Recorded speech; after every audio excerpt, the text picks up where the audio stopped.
Graham is on the Armed Services Committee. He served 33 years in the Air Force Reserve, and Air National Guard. He is with us from Clemson, South Carolina. Senator, good morning. Good morning. You heard what your good friend Senator McCain said, that great leaders do not threaten unless they're prepared to act.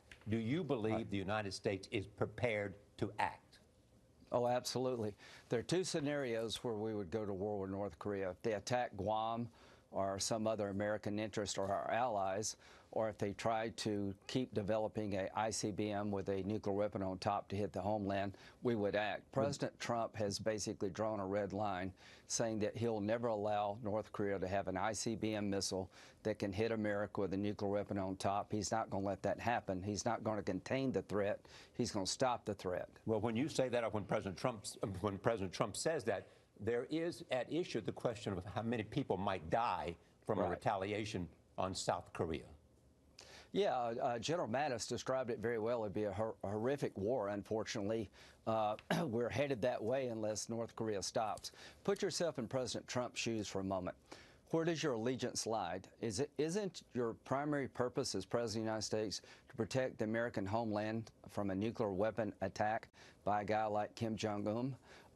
My belief is that we're headed that way unless the world can stop North Korea. He's going to pick homeland defense over regional stability, and he has to. For 30 years, this has failed. This is not a language problem.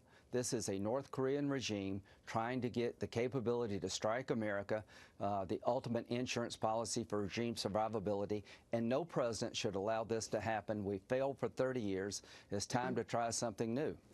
Senator, Secretary of State Rex Tillerson just landed in Guam, and he was speaking to reporters there. He said, our telephone lines remain open. He says this is not an escalation. He said President Trump was simply trying to speak in language that Kim Jong-un would understand in terms of that rhetoric. Does it seem to you like there's diplomatic progress?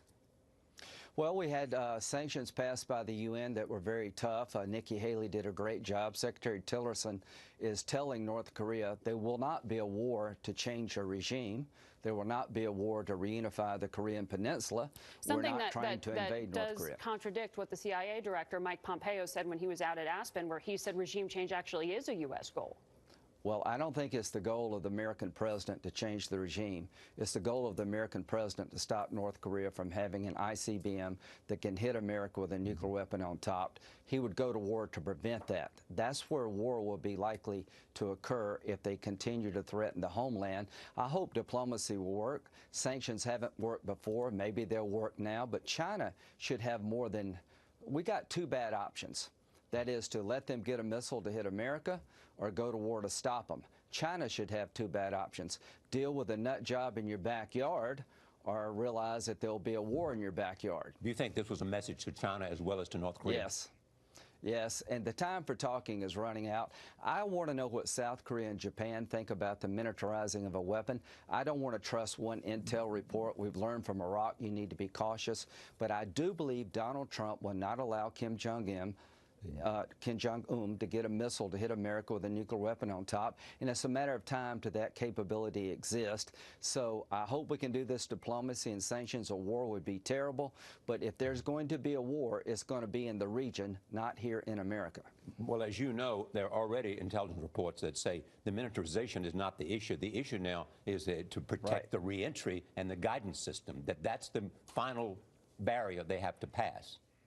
I don't know the exact nature of their missile program, and I don't think we have very good eyes and ears on how far along they are, but we know they're trying, and it's a matter of time. I'd like to hear from South Korea and Japan, their intel services, but it's just a matter of time until they get this capability. When Putin says that you know, he didn't interfere in our election, he's lying. When the Ayatollah says he's not trying to build a nuclear bomb, he's lying. When Assad says he didn't use chemical weapons, he's lying. This man, Kim Jong-un, is not lying. He's saying that he's going to build an ICBM with a nuclear weapon on top to hit America, and I don't want to live for the next 50 years under that threat. And he'll have a hydrogen bomb one day with a bunch of missiles if we don't stop him now. Everything before did not work. I don't want him to get stronger over time. Senator Graham, thank you very much. A manhunt is underway in